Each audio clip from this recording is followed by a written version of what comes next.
Ajá. Ya, listo. Empecemos con la saya, entonces dejemos la etnografía para otro día. Ay, sí, sí, porque es otro tema también muy importante. Sí, el encuentro con Lasalle, pues tiene sus gustos. Uno, de todas maneras, como esa minucia, ese detalle, ese ir paso a paso, ¿cierto? Que también se ha hecho, lo hemos encontrado en los otros textos, como la necesidad de detallar momento a momento, paso a paso. Eso a mí me crea como mucha curiosidad, porque yo digo, bueno, ¿de dónde nace esto de que necesitar detallar cada momento y como si el maestro entonces no es una persona que sabe, sino que necesita que se le diga esa reglamentación? En esa búsqueda, pues yo creo que lo hemos encontrado desde los hermanos de la vida en común, esa búsqueda de plantear ese proceso momento a momento. Y yo me hacía la pregunta mientras leía otra vez a Lasalle, estamos ya como, digamos, a finales del siglo XVII, ¿cierto? Sí.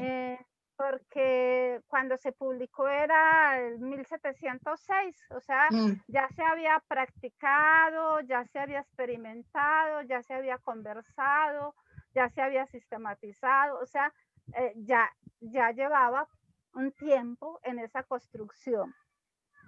Y a veces me preguntaba entonces, hay una mirada del maestro en el hacer, centrado en el hacer, ¿sí? En qué es lo que el maestro debe de hacer, ¿cierto? Y entonces están la graduación, la organización, las lecciones, los momentos, muchos momentos, porque está la iglesia, está el momento de entrar, está reglamentado hasta la manera como se entra a la escuela, ¿cierto? Así es. Y cómo se sale. Y cómo se sale también. La vida, toda la vida del maestro está reglamentada y la vida de la escuela también. El domingo para ir a la misa también, todo está reglamentado paso a paso. O sea, el maestro yo lo he visto, es como considerado, dije, ¿será que hay una mirada más bien de un maestro como un técnico que se le tiene que dar el paso a paso, como se elabora, por ejemplo, cómo elaborar una receta o cómo elaborar algo, que hay un paso a paso demarcado, muy demarcado, del cual no se puede salir, ¿cierto? Y entonces es esa, ahora, pero también yo creo que es como pensar, la escuela era para qué, pues la escuela no era realmente como para conocer, ni tampoco para pensar, sino que la escuela era como para aprender a escribir, aprender a leer, aprender a sumar, como cosas muy definidas, unos conocimientos muy demarcados también. Podríamos llamar como unos rudimentos, ¿sí? Los rudimentos de la escuela son los que se dan como en esas etapas para los cuales está pensado en ese momento la escuela, que es como llamaban acá las primeras letras, pero no es tanto las primeras letras porque también está la parte de la aritmética y eso, pero también hay una mirada que no solamente está marcada la escuela para adquirir unas habilidades, sino también para formar, digamos, como esa persona,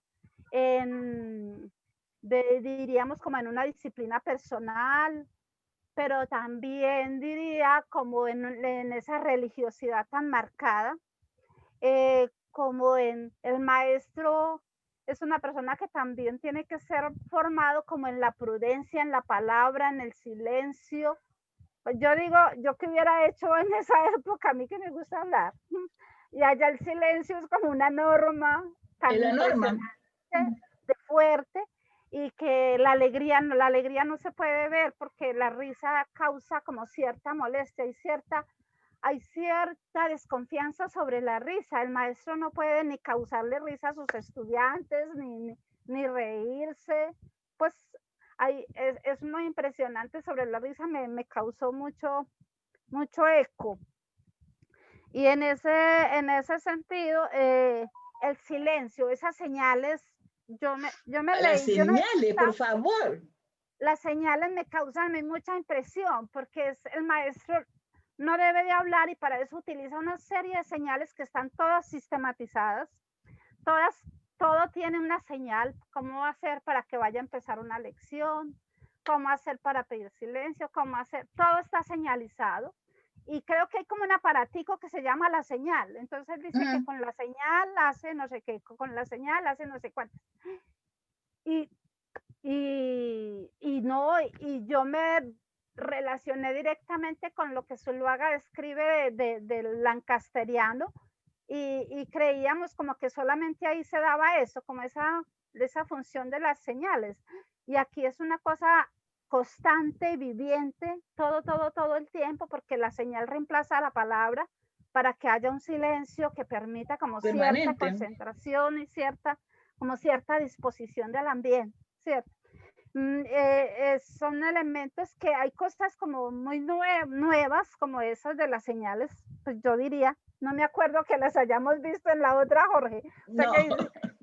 pero si hay cosas pues, en la reglamentación, en la normatividad, como así hay, pues, hay unos elementos constantes que se vienen dando en el proceso que hemos estado analizando, ¿cierto? A mí hay una cosa que me preocupa mucho, o sea, por eso les digo, o sea, es que primero yo no sé, hay toda una historia de que La Salle fue el primero que formó maestros y que hizo una escuela para maestros. Yo creía eso. Sí. Pero en realidad esa escuela para maestros es un catecismo para maestros. No es formar maestros, es enseñarles el catecismo de lo que él quiere que se haga en las escuelas que él inventó, además. Y eso no hay otra posibilidad. Y está todo sometido, o sea, porque además hay una cosa que es súper compleja. Yo hoy leía y me iba viniendo la iracundia poco a poco. Y es que cuando dice, por ejemplo, porque la escuela se suponía que era para niños pobres, partamos de ese hecho, ¿sí? Pero esos niños pobres no necesitaban una gran instrucción. Entonces, esos niños pobres tenían que traer su desayuno. Pero antes del desayuno tenían que rezar. O sea, ¿y si no rezaban que no había desayuno? Porque esa es mi pregunta, ¿sí? Entonces, es un proceso de inculcación mucho más brutal que la tecnología educativa. Sí, sí.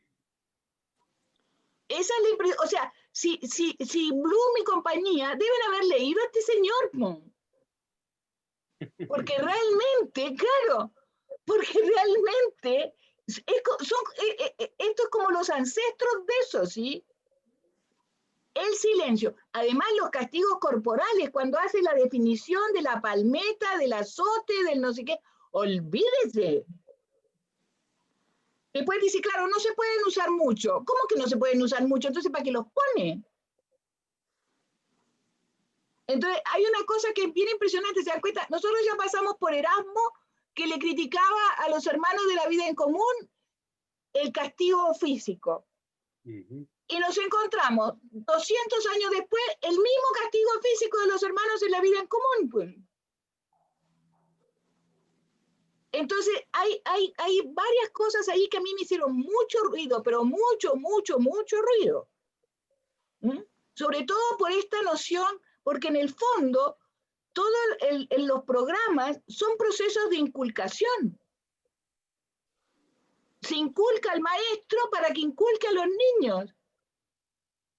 Si hasta cuando pone las sílabas, o sea, cuando hace una descripción de la enseñanza de la lectura y de la escritura, ¿sí?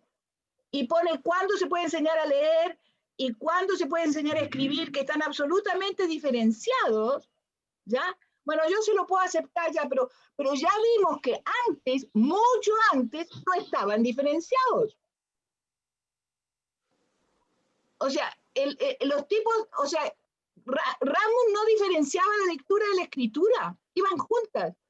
Los jesuitas no diferenciaban Yo leía esto y le decía a Patricio, oiga, los jesuitas eran los más progres que había al lado de esto, o sea, Claro que esto es para pobres.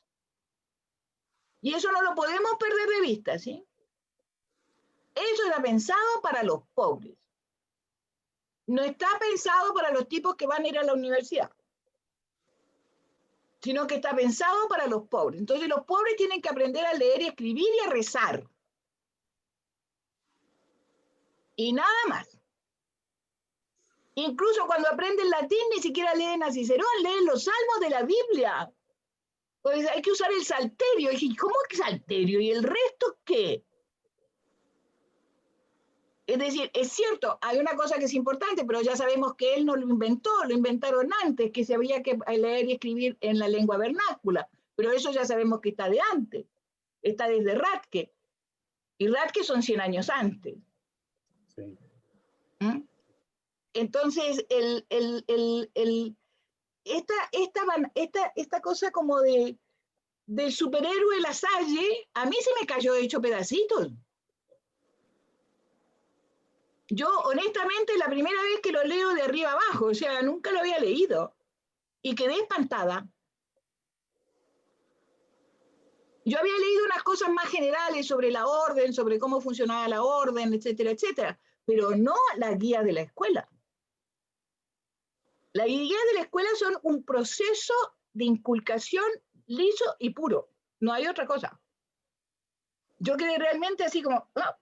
Y yo lo que me gustaría saber es si se han cambiado. O sea, porque como es el padre fundador el que hace la cuestión, o sea, yo quedé así como, ¡ah! Pero... Y hay otra cosa que también es una pregunta, pero la dejo ahí arriba de la mesa, es que ¿es este el modelo que usa la Iglesia Católica para sus escuelas de pobres? Claro. Pongamos como fecha antes del Concilio Vaticano II para no armar tanto cagüín. No armar tanto lío, pero esa es mi pregunta.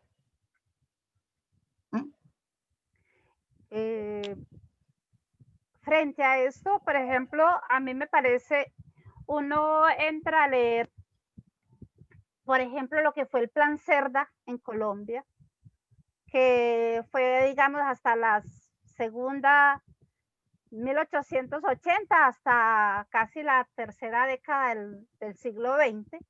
Y ese Plan Cerda es una cosa, yo digo, ese señor se tuvo que haber leído la guía de la Claro, Salle. de todas maneras. Es una cosa así, meticulosamente, toda la vida está así reglamentada, sin espacio a nada. Ha tenido una gran influencia en Colombia. Grande La Salle. Grande. O sea, es uno de los países latinoamericanos donde más influencia ha tenido. Y aquí en las escuelas de pobres, aquí en Chile. Católicas. Y bueno, lo del castigo, pero yo, por ejemplo, cuando mis hijas iban a entrar a estudiar, o sea, hace como 20 años, en las escuelas donde yo trabajaba, por allá en ese municipio donde yo trabajaba, San Jerónimo, pues que no tampoco está tan retirado de Medellín, en las escuelas todavía se usaba el castigo, el castigo físico. Incluso no entré mi hija a la escuela normal de allá porque cuando pasé por la puerta vi que los niños a las 12 del día, en ese solazo tan impresionante, estaban así. Y porque habían hecho bulla en la mañana, pues no habían. Y eso, si hablamos de esa época, pues siglo XVIII, pues pongámoslo siglo XVIII, realmente el castigo, yo no sé, en la cultura nuestra ha tenido como tanto asidero del castigo físico que ha sido una práctica muy difícil de exterminar, ¿cierto?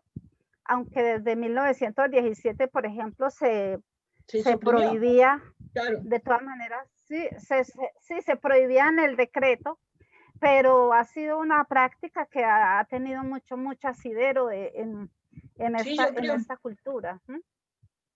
Sí, yo creo que en todos lados también, o sea, hubo, digamos, con ciertos lapsos de tiempo en unos lugares antes y en otros después, que cuando se suprimió todo lo que fuera castigo físico, pero que hubo y duro.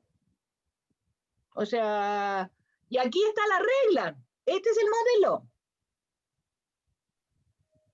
Porque además es increíble cómo se diferencia la palmeta del azote del látigo. O sea, yo encontré eso exótico. O sea, por decirlo menos. Ajá, sí, sí. La palmeta es como Sí, lo más pero yo suavecito. diría, ajá, la palmeta. Que en el museo Lancasteriano de México está la palmeta. Sí, no se analiza el castigo como una falta de respeto a la dignidad del otro. El castigo físico. No. Y es la Iglesia Católica la que está detrás, Gloria Elena. Ese es el tema más pesado de todo. Pero yo diría que en la Iglesia Católica el castigo ha tenido mayor preeminencia.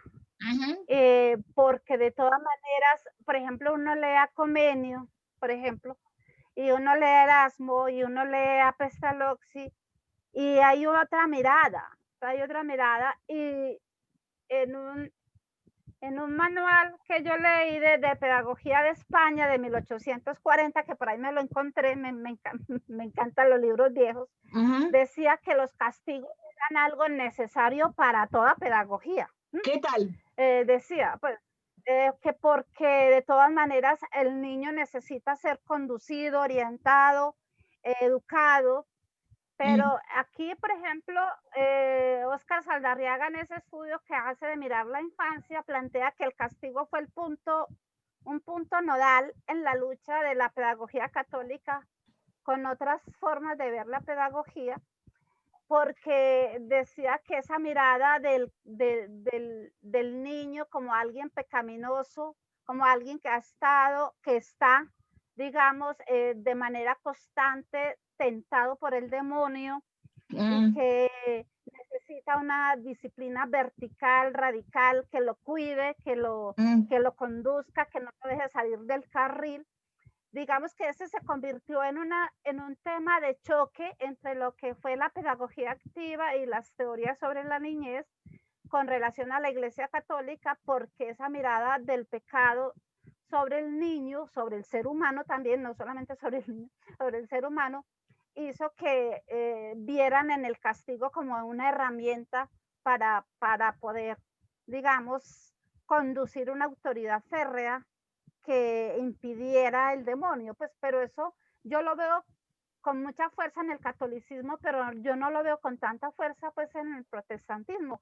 Cuando uno analiza estos autores que hemos estudiado, pues hay otra mirada mucho hay otra mirada, claro. Libre, más y ahora, después que vamos a llegar a Pestalozzi, porque yo quiero comparar a Pestalozzi con La Salle. Claro, porque resulta que los dos tienen la misma intencionalidad, que es la educación de los niños de la pobreza.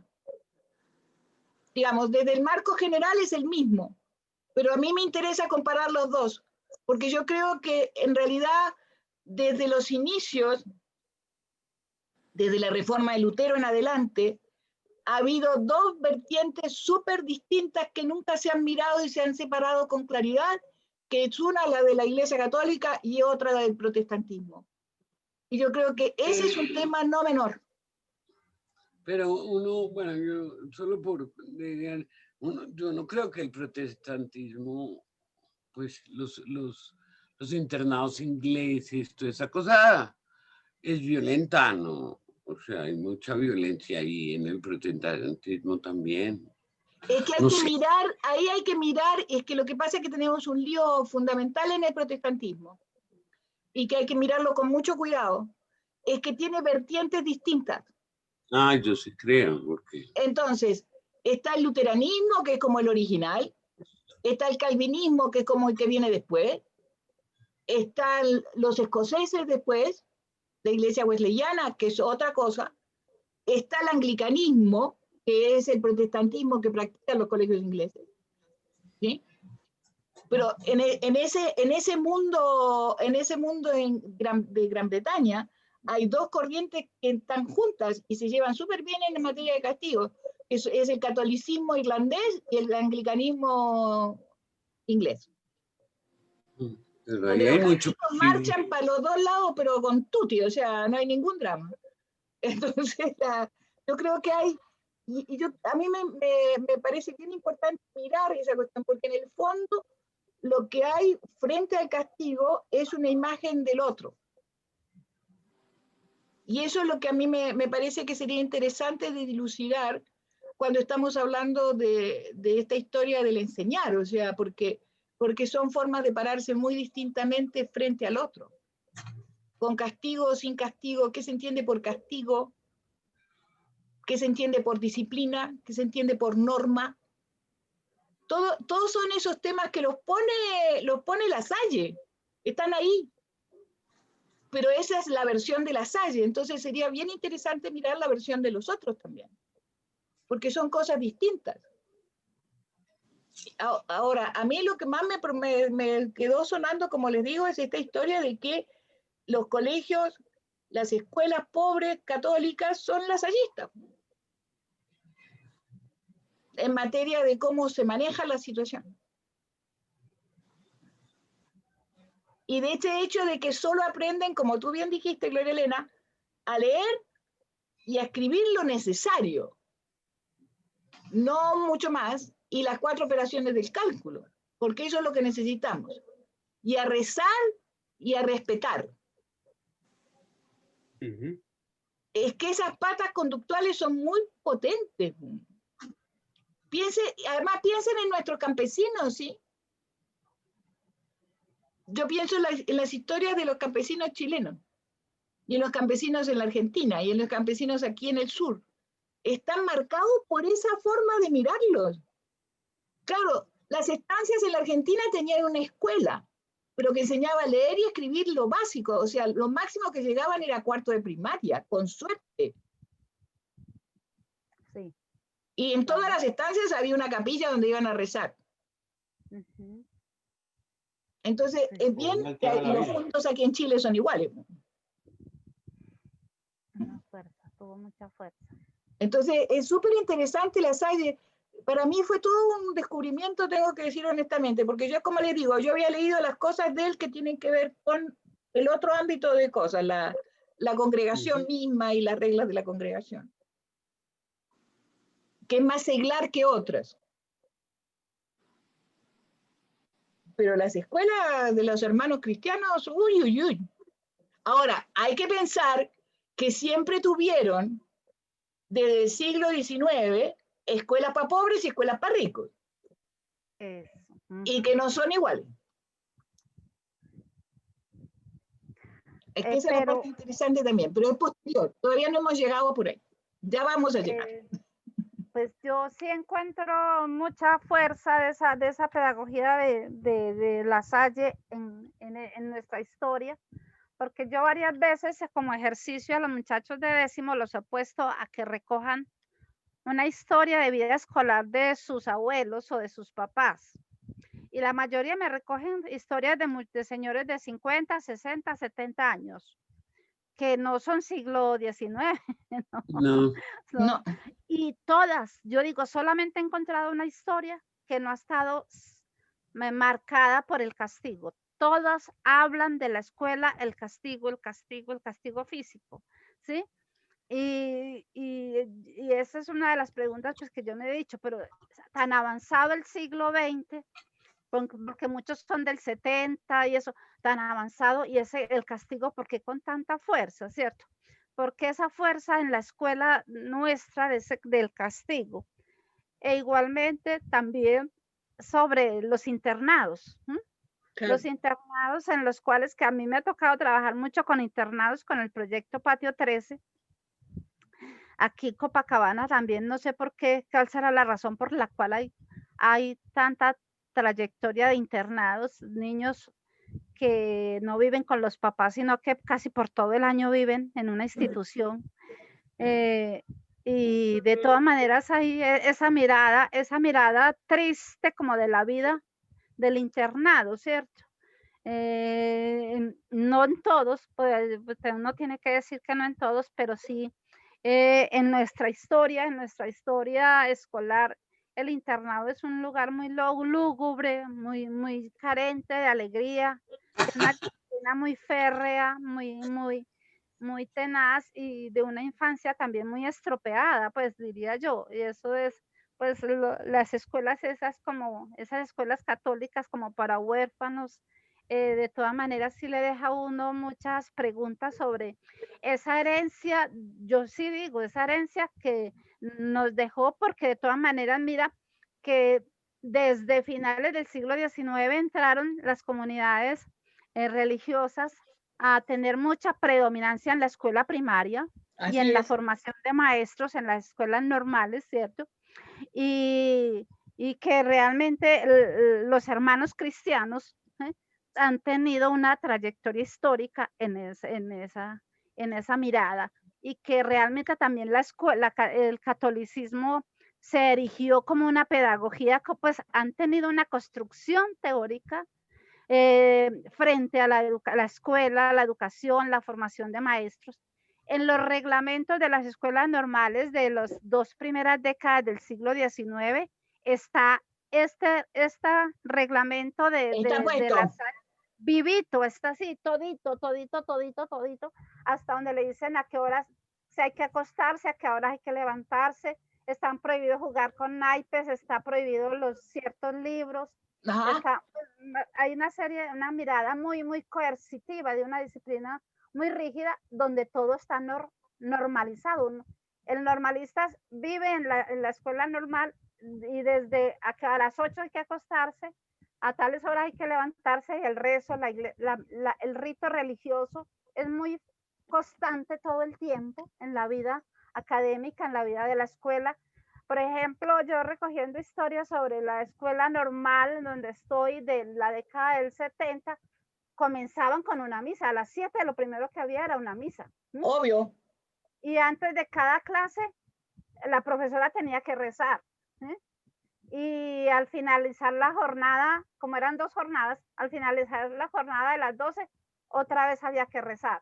Y al comenzar las 2 había que rezar. Y mientras que la profesora enseñaba a bordar y a tejer, rezaban el rosario, querida. Y una estaba leyendo la Biblia. Una de las niñas no bordaba ni tejía, sino que rezaba leía la Biblia. Pues ahí está vivito este reglamento, ¿no? Pero esos son los maestros que se formaron. Es que a mí me impresiona mucho, porque cuando llegan las misiones alemanas en los años 20 y 30, es un giro de 180 grados que le pegan a la cuestión, le dan. O sea, cuando se forman los institutos pedagógicos, eso es un golpe a esa forma de enseñar.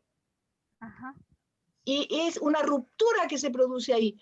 Es una ruptura que produce guerra, porque esas instituciones católicas se parapetaron en la libertad de enseñanza para que no las tocaran. Y el modelo es La Salle. Es que eso es lo que hay que mirar con cuidado. Pero no, a ver, yo quiero relativizar un poco. ¿No hay castigo en la escuela alemana? Uf, pucha, yo no le creo. Bueno, y lo que tú dices de los internados, pero depende. Yo estudié en un colegio de monjas donde había internado, y las internas eran las niñas ricas. Sí, claro. Y lo chistoso es que yo llegué a entenderlo hace 3 años, que hubo una reunión de... Este año cumpliríamos 50 años de salir del colegio. Yo cumpliría 50 años de salir del colegio. Salí en el 70. Y descubrí que es que, claro, a mí el internado me parecía riquísimo. Era una cosa que me parecía, ay, tan rico que viven estas muchachas. Para que vea.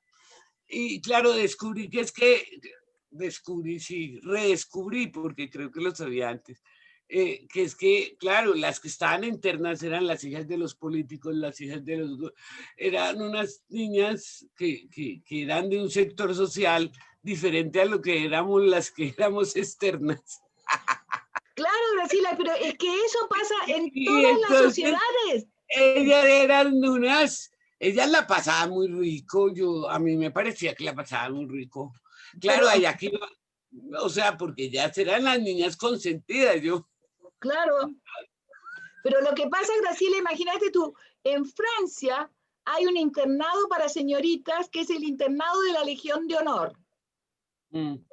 O sea, los papás que tienen Legión de Honor, que son diplomáticos claro, o cosas por el estilo, ponen a sus niñas en ese internado. Claro. Que es un colegio para niñas ricas, punto. Como los internados suizos. O sea, hay todo un mundo ahí, pero estamos hablando de los otros. Claro, entiendo, pero digamos, es que por eso, no, entiendo de lo que es internado de pobres, que son... Oiga, don Rafael, qué milagro. Oiga, Rafael, pero qué gusto que haya aparecido, pero qué buena cosa. No, pero qué susto, vine a desearles feliz Navidad porque llegué tardísimo. Yo también, pero aquí la charla se pone siempre buena, hermano. Mucho gusto en saludarlos, ¿cómo están? ¿Bien o no?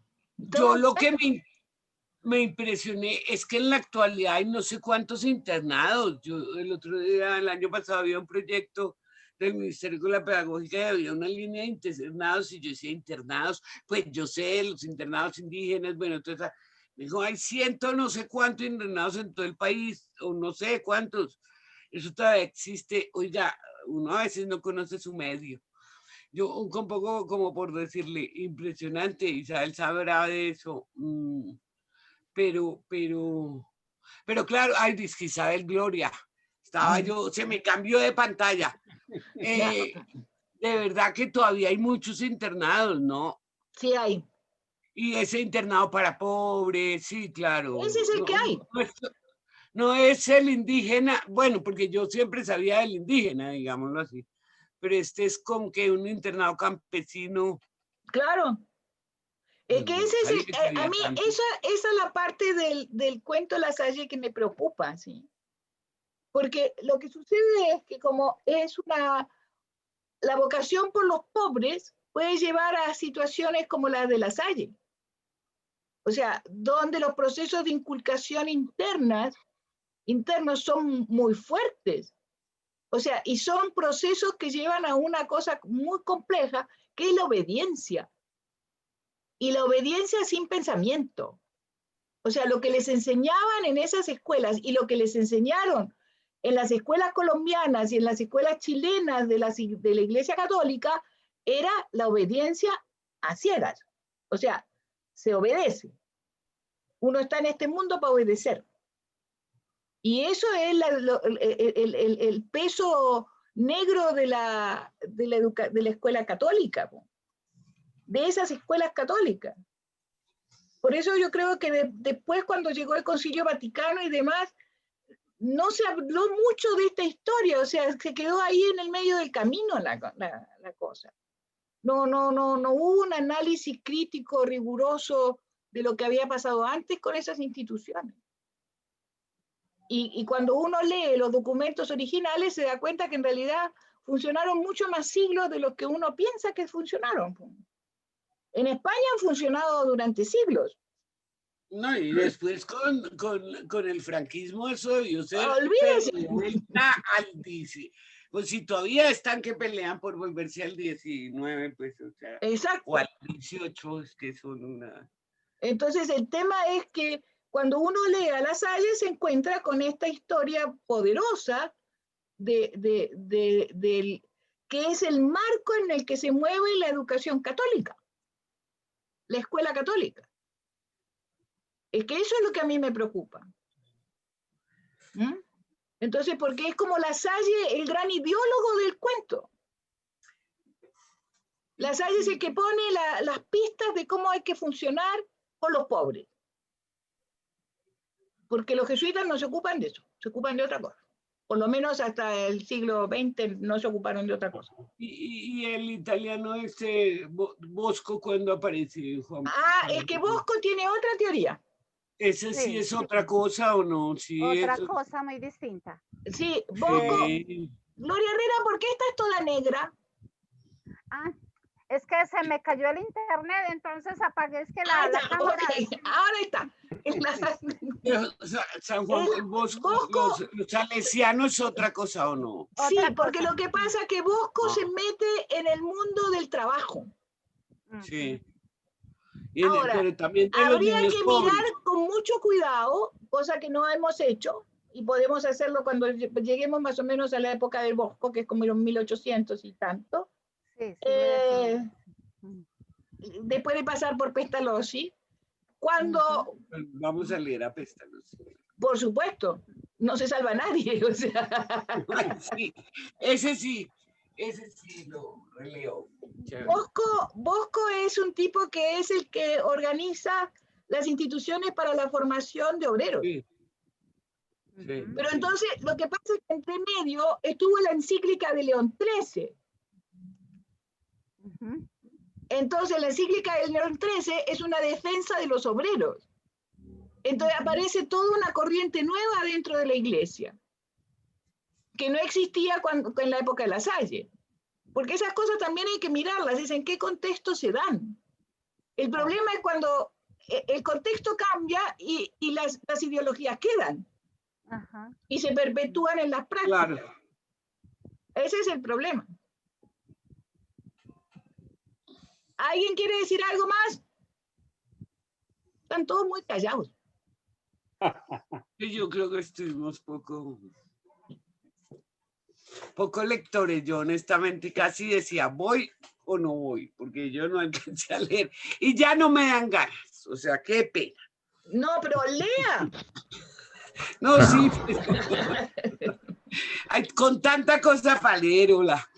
Y ya. A ver. Juan, a ver. A ver, Juan. Sí, a ver, pues leyendo el texto de estas guías, pude como encontrar unas relaciones con algunas prácticas que conocí y que viví y creo que puedan tener relación con el escenario de formación de las maestras de mi familia. Ah, qué interesante. Mi mamá fue maestra y dos tías también fueron maestras y se formaron con las dominicas de la presentación. Uy, esa es otra comunidad. Y algunas prácticas, por ejemplo, el internado, tenían estas características de alto nivel de confesionalidad que las guías presentan, en donde era prioritario explicar que las maneras de corregir tenían que ver con dos asuntos, dos formas, el castigo y la penitencia. Porque la penitencia o sea, yo lo que veo es que hay una apuesta ahí por la formación moral de los niños desde muy pequeñitos, cómo incidir moralmente en el niño o en la niña. Y hay formas de incidir además con los procesos de lectura y de escritura y de la matemática, pero particularmente con las formas de corrección, que son el castigo y la penitencia, pero especialmente el castigo que viene es físico, genera una compensación porque yo hice y tú me pegas y sale. Pero la otra cuestión es que la penitencia te tiene que acompasar con el ser que no ves, que es Dios. Y tienes que decirle a Dios que le embarraste y para que Dios te perdone, porque Dios te está vigilando. O sea, el castigo te vigila el maestro, pero la penitencia es porque hay uno que no te vigila, que es Dios. Y hay un asunto que me parece muy interesante poderlo mirar.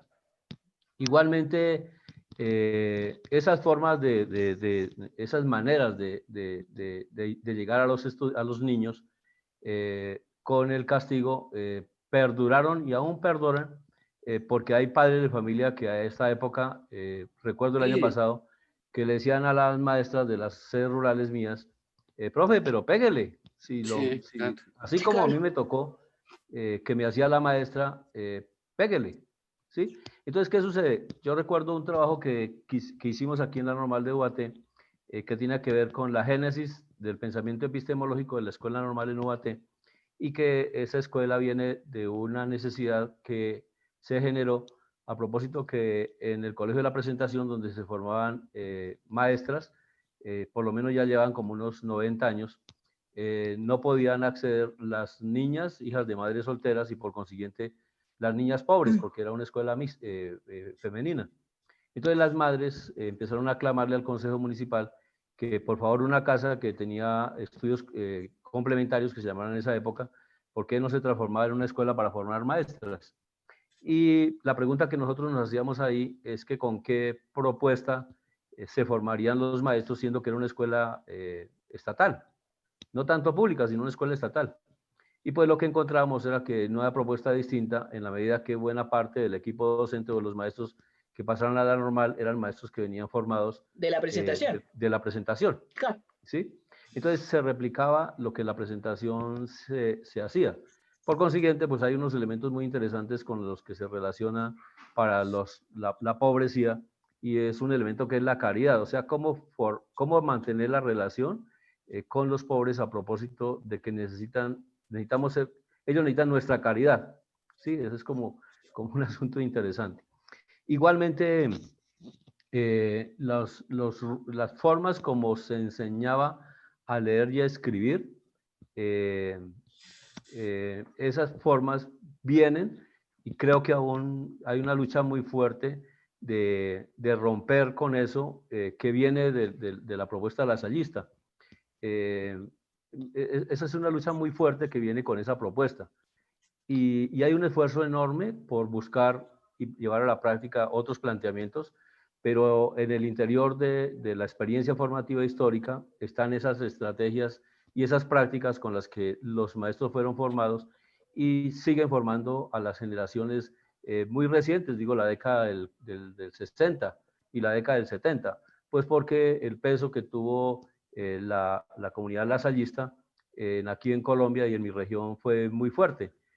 Fue todo el proceso de dominio conservador que llamó a la escuela lasallista y a los hermanos de La Salle para poder hacer la educación que correspondía a ese proceso y para formar a los maestros que correspondían en ese proceso. Ese es como un aspecto ahí que me parece interesante. Incluso recuerdo recientemente unos relatos de estudiantes que tenían una maestra que su nivel de agresión era tan alto que rompía incluso las mismas reglas que los hermanos lasallistas tenían para no ser tan agresivos o para disimular el castigo o para no ser tan incidentes en el castigo.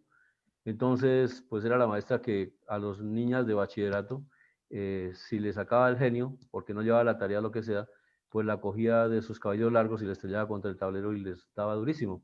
Y venía y preguntando por la historia de esa maestra fue formada con esas prácticas de castigo y probablemente, no lo supimos, probablemente las debió recibir cuando estaba en la escuela. Entonces, son procesos de, no solamente, o sea, el concepto de inculcación no está referido a los saberes, sino está referido a las prácticas de socialización con las que se hace el trabajo con los niños. Me parece que es un proceso muy interesante que ahí. Y pues el texto me deja, o sea, cuando yo empiezo a leer, digo, aquí el asombro esta vez que encuentro explicaciones de cotidianidades que hay. Incluso, por ejemplo, miren, yo en la década yo inicié mis estudios, mi primero de primaria lo hice con mi mamá, que fue mi maestra, en un grupo de niñas, primero y segundo primaria. Mi mamá dijo, mijo, tiene que irse a estudiar conmigo porque yo no quiero que se vaya con los niños porque usted es muy pequeñito y de pronto le pegan. Venga con las niñas.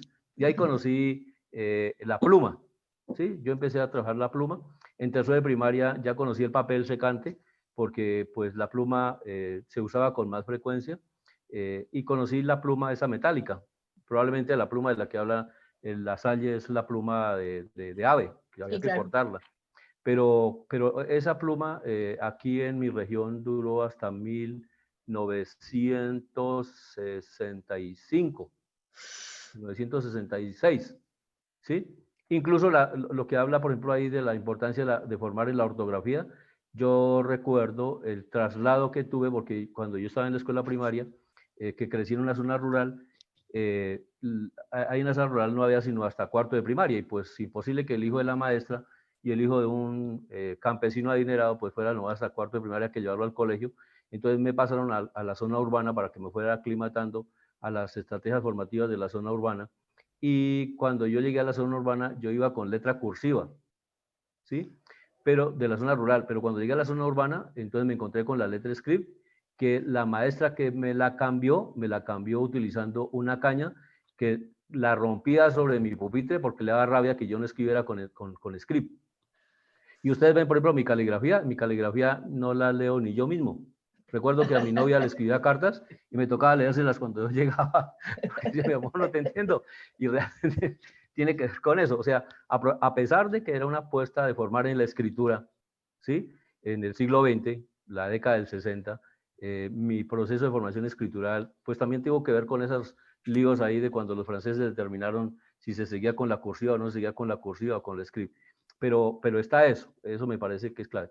Y buena parte de las maestras que yo tuve son de esas escuelas confesionales que sus maestros debieron ser formados con todo el planteamiento de la escuela lasallista, de los elementos de la Salle. Eso es como una cuestión.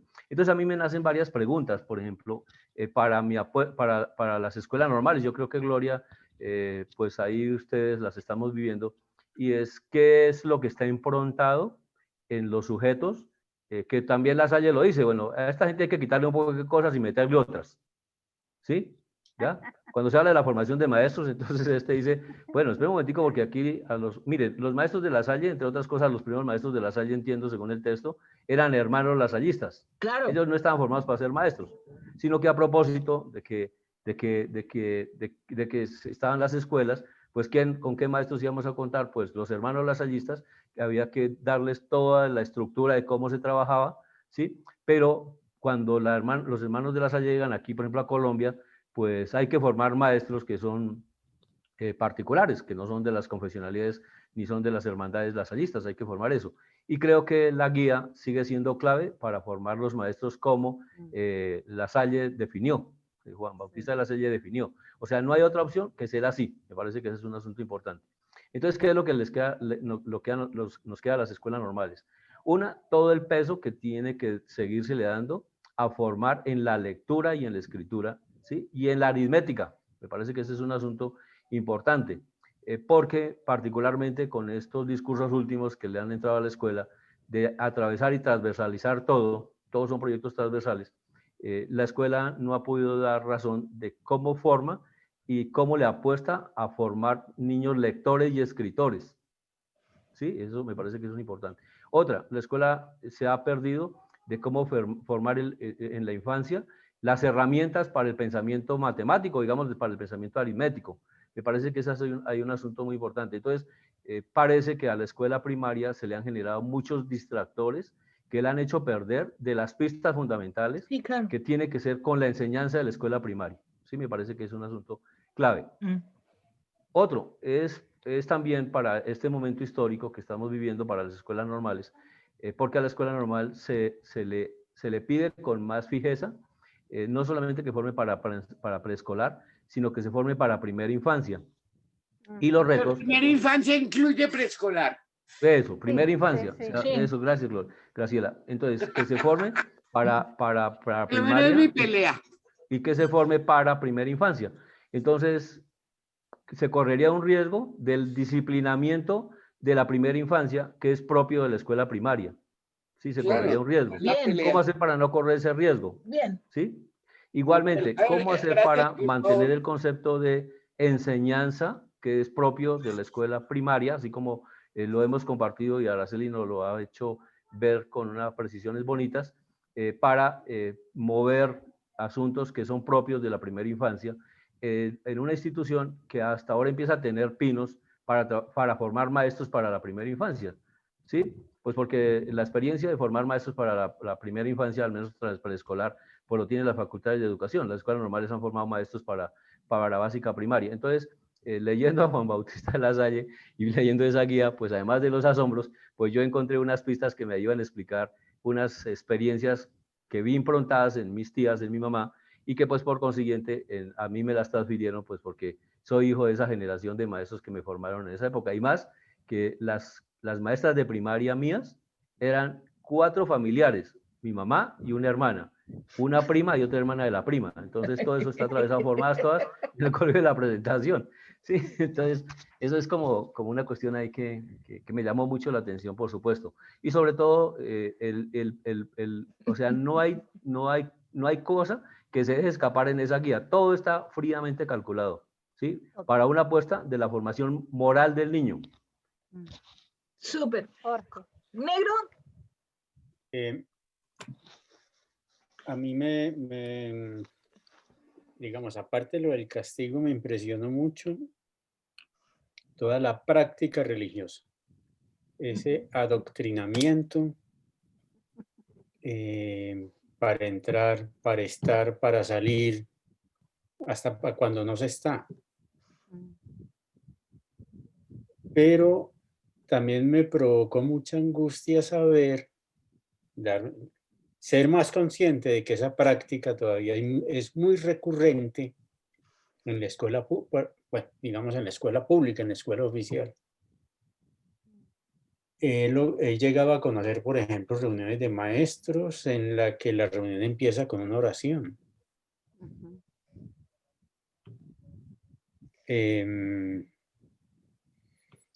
O cuando llegan los niños y se empieza con una oración y los niños que no son de la religión católica, entonces se abstienen de rezar, pero los demás rezan y eso es, digamos, he presenciado como algunas prácticas, sí, uno diría, bueno, los maestros, las maestras hacen de buena fe y toda la cosa, pero a veces me parece un poquito como medio aterrador, pues, esa cosa tan fuerte. Y me pone a pensar, digamos, en una pregunta que sí puede ser un poquito como medio trágica, pero ¿hasta qué punto la escuela, esa escuela y esas prácticas tan católicas han contribuido a ser una sociedad tan absolutamente conservadora, por supuesto. tan poco permeable a, pues no solamente al cambio, sino a hacer a tener ese grado de sumisión frente al poder? Eso digamos, entonces me pone a pensar, bueno, ¿hasta qué punto los maestros somos como culpables de eso? Yo creo. Esa Pero cosa Buena pregunta. esa cosa me pasa, bueno, digamos, esa es una sensación, ¿cierto? Y la otra porque muchas de esas cosas, algunas de esas cosas yo la viví cuando estaba chiquito, o sea, cuando estaba en la escuela como en segundo grado, que nos sacaban a rezar el rosario en pleno patio, al mediodía, pues porque era el mes de la Virgen. Pero también yo me formé en una escuela de maestros, soy normalista. Y digo, uy, menos mal, yo me hice en la Escuela Normal Nacional de Medellín, fue pucha, de lo que me escapé. Porque evidentemente eso sí, ese quinto y sexto que yo hice fue lo más liberal del mundo, con los profesores que tuve.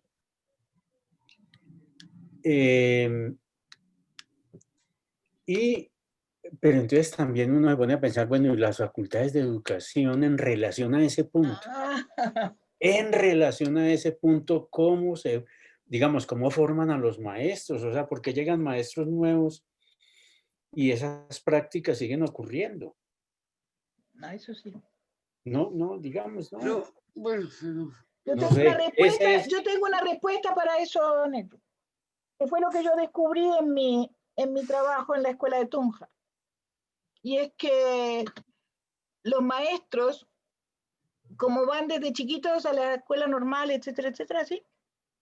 Y son producto de ese sistema, de ese poderoso sistema, son los tipos que tienen un imprinting más temprano de un oficio. Entonces, en el trabajo de los maestros artesanos intelectuales, para mí había una cosa maravillosa, y es que los muchachos criticaban y cuestionaban al profesor consejero de práctica. Que no, que esto, que lo otro, pero no cuestionaban a los profesores de las materias teóricas. Y el imprinting se repetía desde los profesores de las materias teóricas, no desde el maestro consejero de práctica, que hacía la clase igual, porque eso yo después hice un equivalente entre las clases que yo había registrado en el proyecto de escuela en comunidad y lo que registré en las escuelas, en la escuela normal. El modelo es exacto, la manera de dictar clases de uno y otro lado son idénticas. Se muestra, se pregunta y se evalúa. Es exactamente lo mismo. Y ese imprinting es así. Cuando yo empecé la cosa de Osorno, mi preocupación era cómo yo le sacaba el imprinting que traían los tipos que entraban a la carrera. Y ahí yo inventé un seminario de teorías pedagógicas donde los tipos tenían que escribir el primer día una página sobre su mejor maestro y otra página sobre su peor maestro, fuera de la escuela primaria o secundaria, me da lo mismo. Y en esa época yo no sabía que se llamaba portafolio esa vaina, pero después me enteré. Se hacía un portafolio donde se comparaba esos escritos con Comenio, Pestalozzi, Herbert, Dewey, toda la historia pedagógica con ese imprinting, porque había que sacarlo para afuera. Porque si no se saca para afuera, pasa lo que tú estás diciendo, negro. Que vuelven otra vez a repetir el mismo modelo que aprendió Juan. Con su mamá y todos sus parientes. ¿Sí? Eso es lo que hay que hacer, sacar hacia afuera ese modelo. Y ese modelo es Juan Bautista de la Salle. Es que eso es lo más grave. Aún aquí en Chile es Juan Bautista de la Salle. Entonces, esa cuestión es muy compleja. Entonces, con el aura de que él fue el primero que inventó una escuela normal, el regalito que nos dejó, muy. Pero vea, ahí eso...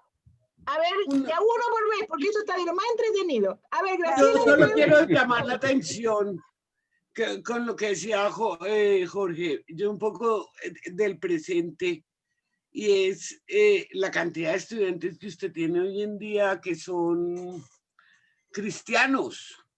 Por eso además, es que yo discuto mucho. Pero peor. Peor, son un espanto. O sea, yo en Secretaría de Integración Social y de golpe me llamaron las maestras a decirme que prohibiera el Halloween, que por favor, yo les decía que los niños no se podían disfrazar, estoy hablando de 10 años, de 2009, y yo le decía, nunca prohibiría algo que fascina a los niños, por favor, ¿ustedes dónde están? Y esto es de una generación, hoy en día estamos peor, yo diría, me atrevería a decir, con todo este auge, porque además es soterrado, usted no tiene, no rezan, pero oran. Por supuesto. Sí. Gloria. Vea, ha habido tradición de normalistas laicos muy fuertes como España, y como en el Cono Sur, pues me imagino. ¿España? España. Dígame, ¿dónde?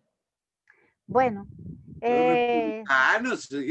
Sí, porque mira, hay una novela que te la voy a recomendar yo, es que la maestra normalista, de un señor, y habla todo lo que le pasa de malo a la maestra, es porque en la escuela normal de España de esa época, eso era principios del siglo XX, no eran católicos, no enseñaban religión. Ay, que fue el único gobierno liberal que tuvieron. Claro. Los mataron a todos. Unamuno después hace un análisis y dice, y le da pestes a esas escuelas normales que solamente, dice él, se quedan con el método, pero que no enseñan la espiritualidad religiosa, etcétera, etcétera. Entonces, bueno, yo veía ahí una escuela normal diferente a la que nos movemos nosotros. Yo he visitado muchas escuelas normales y muchas no están dirigidas por comunidades religiosas. No. Pero la impronta católica la de Juan imagen, claro, en la misa, en la Semana Santa, en el rosario, en las maestras rezan, ¿sí? Cambia. A mí sinceramente me ha costado mucho porque yo soy egresada de la Nacional de Bogotá, bien atea salí yo y me ha tocado moverme siempre en el mundo de religiosas, pero también me han ayudado a cambiar mucho el chip, ¿cierto? A ser más tolerante. Porque además también en el mundo este de los amores académicos uno encuentra también gente religiosa muy linda. Claro. Freire era tremendamente religioso, pues, ¿cierto? Pero es que hay una religiosidad que ayuda a liberar, a amar al otro, a construirse con el otro, a la alegría, como Don Bosco, por ejemplo. Y, por ejemplo, la primera rectora mía fue Laurita. Yo trabajé en un internado indígena 5 años en la Amazonía. Y esa hermana me cambió a mí el chip. Yo detestaba los hábitos, los tenía lo peor. Pero esa señora, yo digo, mis respetos. No, claro, es que depende porque la iglesia también cambió en muchas cosas, no cambiaron todo, pero hubo cambios importantes. Ahora, yo le voy a decir una cosa, yo me formé en una escuela normal laica, en un país laico, donde el día de Navidad se llama la fiesta de la familia y el 8 de diciembre se llama el día de las playas. Y el 6 de enero es el Día de los Niños, y eso pasa desde 1903. ¿Sí? En Uruguay es un país laico. ¿Sí? Pero lo que sucede es que no, el laicismo... No se confunda. No. Argentina tiene montañas de colegios de monjas normales, escuelas normales. Cuidado. No, eso es así también. ¿Sí? Argentina tiene un sistema súper complejo de educación donde hay una cantidad de instituciones privadas, generalmente religiosas, que forman maestros. Y eso es muy importante que lo sepa, porque son muchas, además. Muchas, tanto en Buenos Aires como en provincias. ¿Ya? Entonces, el problema es que para mí siempre ha sido muy difícil de hacer entender qué significa este laicismo, porque en los países que no son laicos, el mundo laico es como el que come curas. Incluso aquí en Chile, o sea, hablar de laicismo es como pecado capital. Porque la influencia de la Iglesia Católica es muy grande. Aunque es un país laico, separado de la Iglesia del Estado, en la práctica de vida cotidiana es la religión católica la que pesa. Y ahora los evangélicos gringos también están circulan duramente por estos lados. Entonces, hay unas cosas que son muy complejas. Ahora, nosotros como maestros de escuela, o sea, nosotros nunca, o sea, todas las cosas que para mí yo leo en La Salle, yo creo que a lo mejor por eso me vino la iracundia contra La Salle, leía estos días, porque es la antítesis de lo que yo aprendí como maestra. El libre pensamiento, el enseñar a pensar a los niños, la libertad de los niños, el respeto a los niños, olvídense, o sea, nada que ver. Entonces, el respeto mutuo, que todos tienen derecho a llegar a la escuela, no importa cuáles sean las condiciones en que están, o sea, la escuela es el lugar donde todos se juntan con todos, y donde misteriosamente, y todavía no entiendo cómo, hasta hoy en día el 80% de los niños uruguayos van a la escuela pública. Entonces, eso es un fenómeno exótico. Pero tiene que ver con las tradiciones del país y la historia del país. Sí, claro. Y el tamaño del país. Tiene que ver con todas esas cosas, ¿sí? Entonces, pero esa es una excepción. A mí por eso me interesan tanto los otros. Por eso que yo nunca cuento de dónde vengo. ¿Para qué? Si no tiene nada que ver con el resto. O sea, entonces, para mí, a mí me importa... Siga, Rafa.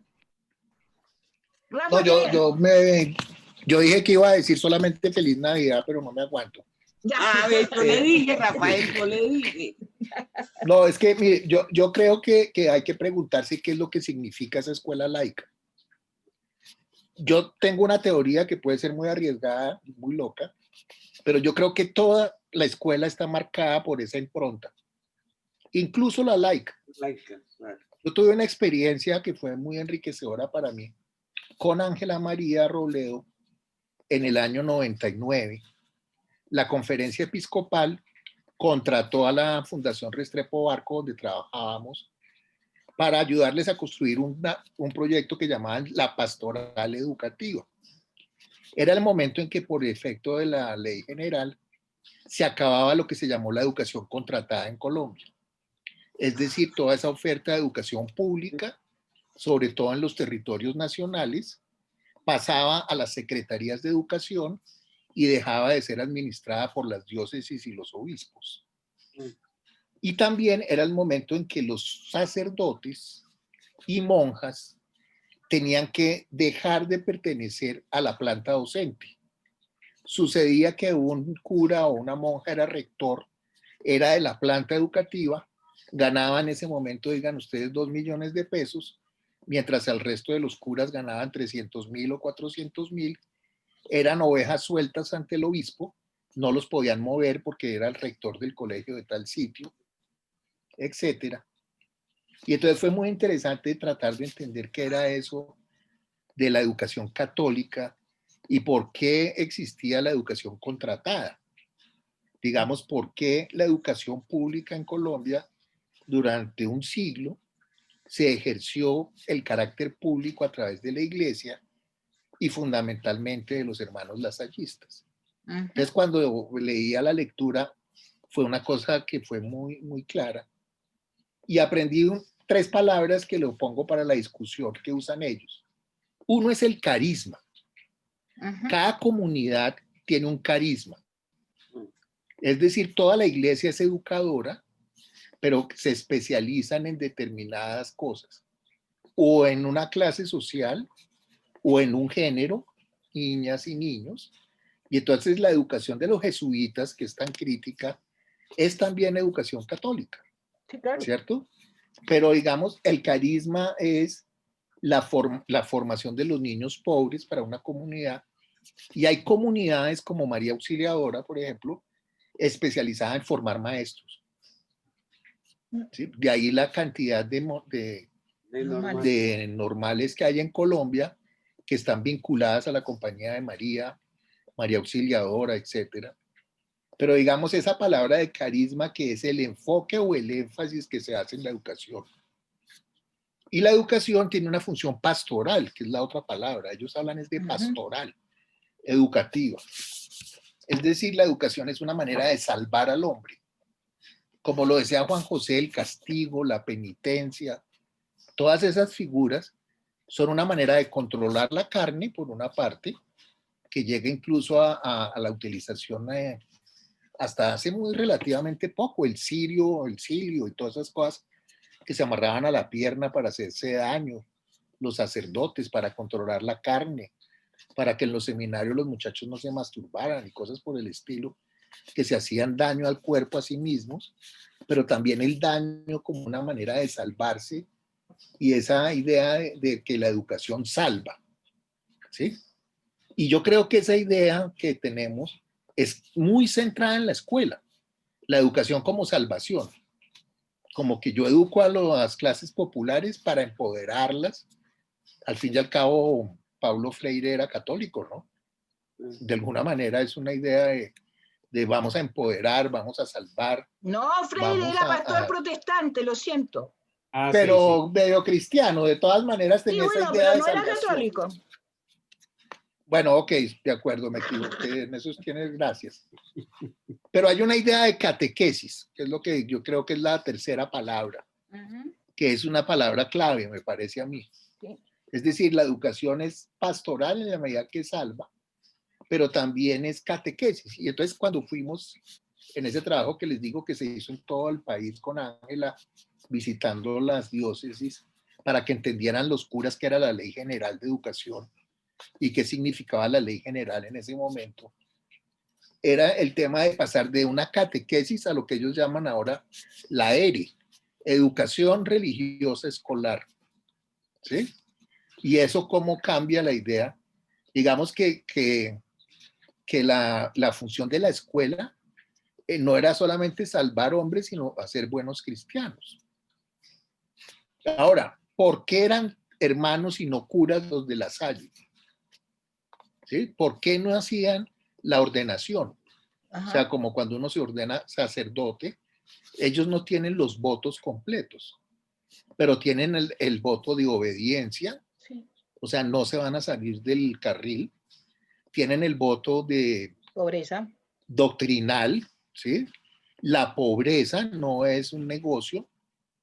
Y yo creo que lo único que sí le podemos, para defender a La Salle un poco, se me sale el pavón godo, pero podemos defenderlo un poco, es el carácter público que le daban a la educación, ¿sí? Que yo creo que eso es una tradición, te pregunto, Araceli, de todo lo que tú has investigado de los hermanos cristianos, de cómo ese sentimiento de que todo para todos o la educación para todos, Sí, yo no sé cómo llamarlo, pero tiene un carácter público, sí, no mercantil, no, ¿cierto? cierto. Y el Desde el hecho de comienzo. formar a los pobres, Desde el comienzo. por lo menos como un principio filosófico, ¿sí? Claro, los Y La hermanos Salle cristianos, continúa eso. los hermanos de la vida en común parten Entonces, yo con no soy una una cuestión pública. La educación es pública, es una pública, escuela pública, pública, ¿sí? financiada por el Y el municipio. Estado o sea, encuentra, o sea, en el caso colombiano, lo que encuentra la escuela, digamos, entiendo, yo no soy un experto, pero en medio de la regeneración y de la lucha entre conservadores y liberales, era cómo garantizar una escuela pública católica. exacto. Y los lasallistas eran fundamentales ahí, ¿cierto? Contra todas esas reformas de Damaso Zapata y de las reformas de, pues, de la Constitución Federal de Río Negro, de la libertad. ¿Sí? Y entonces cuando Núñez llega y llega Caro, lo primero que traen es a los lasallistas, Claro. ¿sí? Para administrar el aparato público, no para hacer una escuela paralela. Y el Estado financia ese aparato público. Sí, Entonces yo creo que esa impronta quedó marcada dentro de la escuela pública colombiana, que es la absolutamente. escuela para los pobres, ¿sí? Sobre todo cómo el sistema público es para los pobres. Y lo último que me parece que está mucho en el texto es esa idea de el maestro apóstol de la educación. Ah, claro. Yo me acuerdo que a uno le decían, usted es un apóstol de la educación. Sí. O sea, que, ¿sí? Que la vida se justifica en educar y yo mismo como maestro me salvo y encuentro un sentido a mi propia vida. Eso me parece que sigue manteniéndose, no sé, Juan José, en las escuelas normales. ¿Sí? La vocación Sí. como un apostolado, como una acción, digamos, salvadora de la sociedad y de mí mismo. Sí, Juanjo. sí. Pero era muy interesante. Sí, sí, dale, Rafa. No, tranquilo, Juan, ya.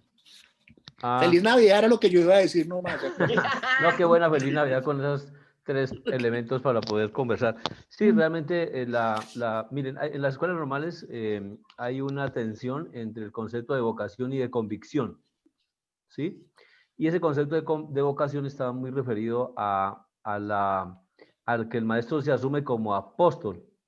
Y por eso, pues, vea todo el sentido que tiene el 15 de mayo, que viene desde el planteamiento de Juan Bautista de la Salle, como la celebración del Día del Maestro, porque es necesario reconocerlo como el apóstol salvador de y el dedicado a. Me parece que ese es un asunto que es importante. Claro. Incluso cuando uno mira, o sea, yo recuerdo bastante cuando empezó todo el proceso de reestructuración de las escuelas normales, Gloria, ¿te acuerdas? Era muy prevalente las rectorías en manos de comunidades religiosas.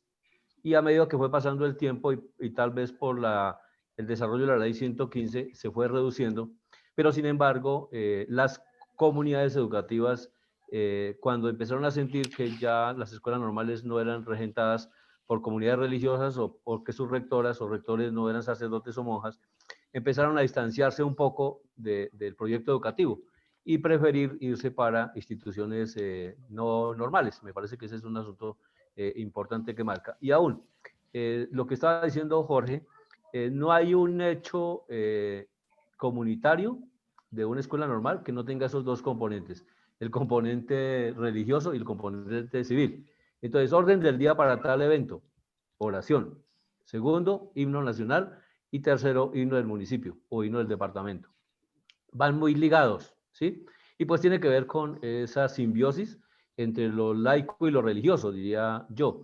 Incluso en los municipios pequeños como Baté, los sacerdotes pelean porque encuentran rectores, como en el caso mío, en donde digo, no, pues es que el asunto de lo religioso es una práctica privada, que corresponde a la familia moverla y desarrollarla, y no a la institución educativa. Entonces, cuando un sacerdote escucha, como aquí en mi pueblo, pues es fácil que él termine entendiendo o que el rector es ateo o que el rector es evangélico, ¿sí? Y tiene que ver con eso. Sí, sí.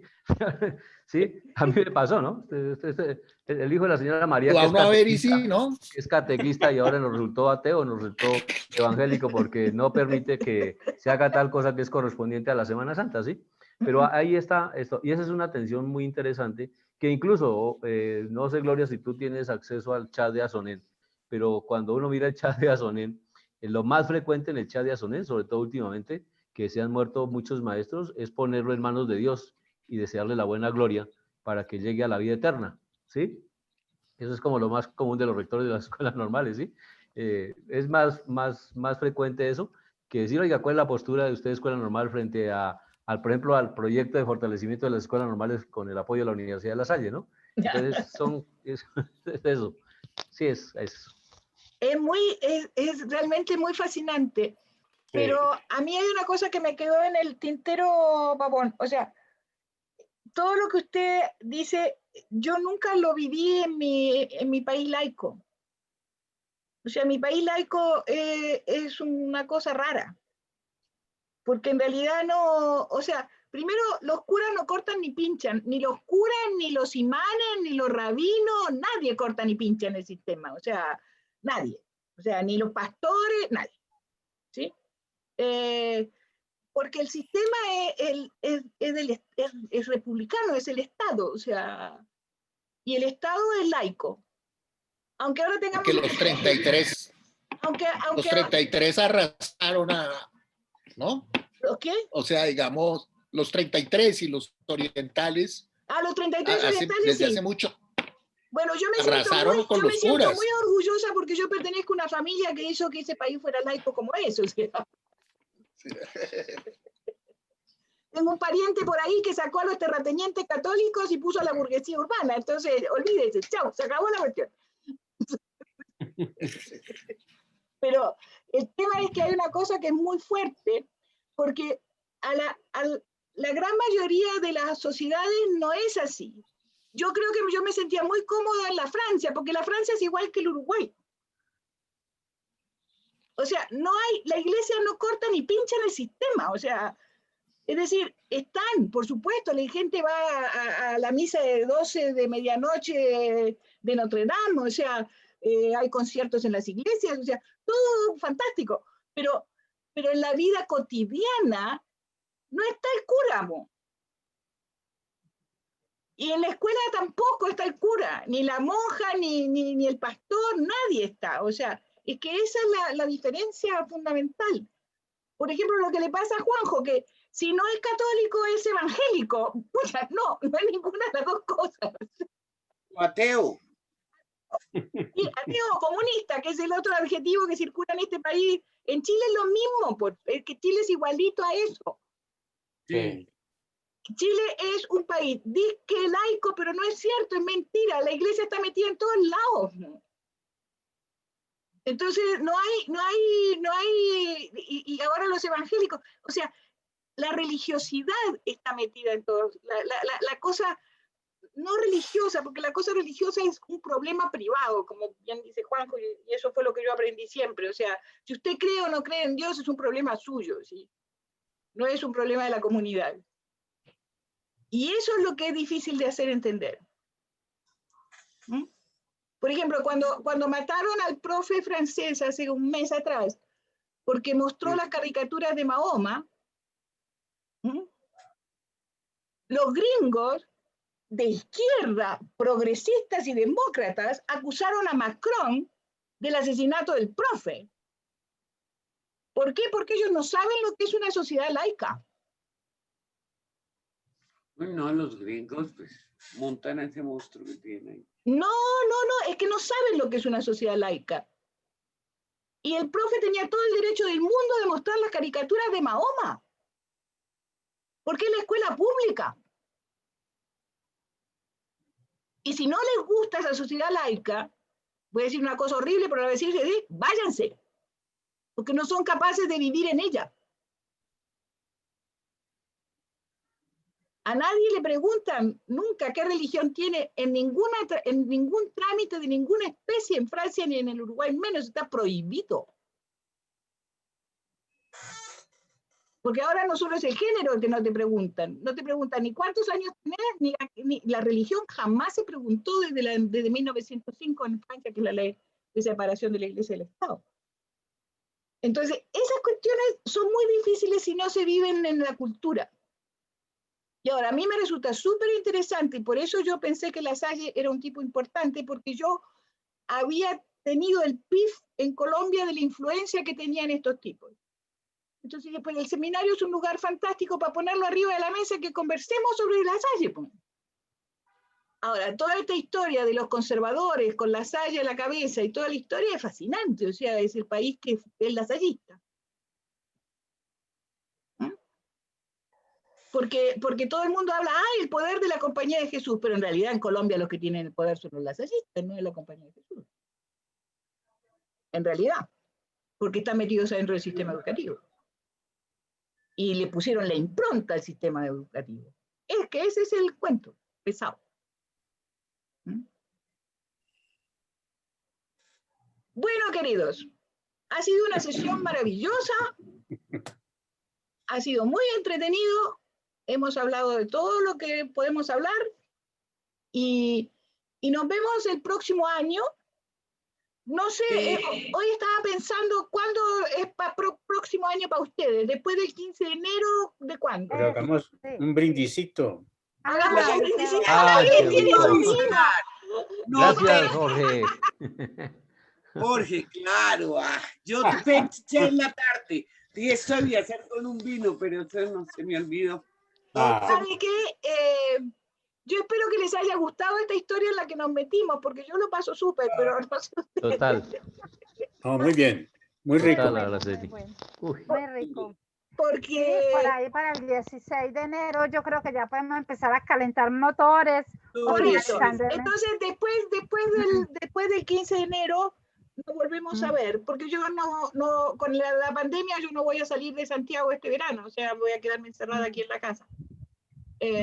Porque sigo sin salir, o sea, el otro día estuve muy impresionada porque el domingo, por primera vez después de marzo, llegó María, su marido y los niños a la casa, o sea, porque podíamos comer asado afuera, o sea, en el jardín.